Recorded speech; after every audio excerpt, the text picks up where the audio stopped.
Hello friends, it is actually quite boring to watch videos about painting for a long time, especially for those who don't like painting so much. So I plan to draw while recording voice and telling stories, telling some things about studying painting in studios and training schools. Some of them were told to me by my classmates, and they feel quite scary and supernatural. Let me tell you about Jesse first. His story feels the weirdest. He is my college classmate. He told me after dinner when we were having dinner together at school. These things happened when he was in high school. I sorted out the order and told you. Jesse is a high school student, 16 years old this year, and he was in the second year of high school in a school in a small town. He likes painting very much. But in high school, Jesse found that he didn't like the current creative atmosphere and state. He wanted to go to Hangzhou to study painting courses and prepare to enter a famous art school. After the recommendation of the high school, Jesse will enroll in a well-known local art training school in Hangzhou in a month. However, in this school, many things happened in just 1 year that he still can't let go of and are incredible. The train whistled as it slowly pulled into Hangzhou station. Jesse, carrying his suitcase, stood on the crowded platform and gazed at the bustling crowd around him. At just 16 years old, he had already set his sights on a future in art, and now he was stepping into the city where his dreams would begin to take shape.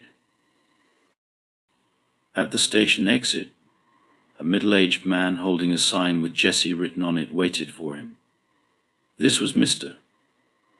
Zhang, a teacher from the Hangzhou Art Training School. He greeted Jesse with a warm smile and extended his hand. "Welcome, Jesse, to Hangzhou." "Thank you, Mr. Zhang," Jesse replied nervously, shaking his hand. He followed Mr. Zhang to the car. As the car drove through the bustling city streets and then into the quieter outskirts, Jesse looked out the window at the changing scenery. After about an hour, they arrived at the School, a grand, historic building draped in ivy, with an aura of elegance and antiquity.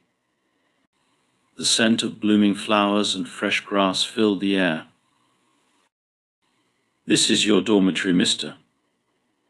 Zhang said, leading Jesse to an old building on the northeast corner of the campus.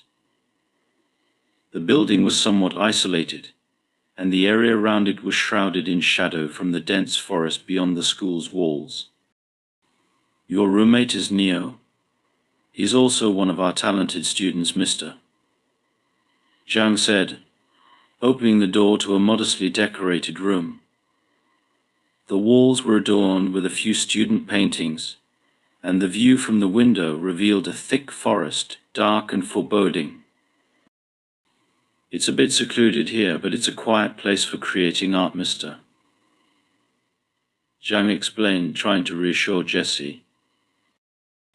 Jesse nodded, though he couldn't shake the feeling of unease that crept over him. That night, as he lay in bed, he was disturbed by the eerie sound of a cat crying outside, a sound that seemed almost like a woman weeping, sending shivers down his spine. The following morning, Jesse awoke to the chirping of birds and began his new life at the art school. He quickly settled into his routine, spending hours in the art studio, surrounded by the scent of paint and the sight of other students engaged in their craft. Jesse's roommate, Neo, was nowhere to be seen. It wasn't unusual for Neo to be absent. Jesse learned from other students that Neo often stayed out late. "Neo is quite the enigma," said Anna, a fellow student. "He has strange habits and is rarely around the dorm." "How late does he stay out?" Jesse asked, trying to mask his curiosity with casualness. "It varies," Anna replied with a hint of unease. "He often spends the entire night out. We've all gotten used to it." That night Jesse lay in bed, the darkness of the forest outside his window pressing against the walls of his room. The sound of the cat crying grew louder, mingling with what seemed like distant, sorrowful wails. Unable to sleep, Jesse felt an oppressive weight in the air. At around midnight, the door creaked open, and Neo stumbled in. His face was ashen, his eyes hollow and distant. He barely acknowledged Jesse before collapsing into his bed. "You're back late again," Jesse said tentatively. Neo's eyes flickered with a strange light as he replied. Sometimes inspiration comes when you least expect it. His tone was flat and detached, leaving Jesse with a growing sense of unease. Days passed, and Jesse became more accustomed to the rhythms of life at the art school. Yet something unsettling lingered in the background.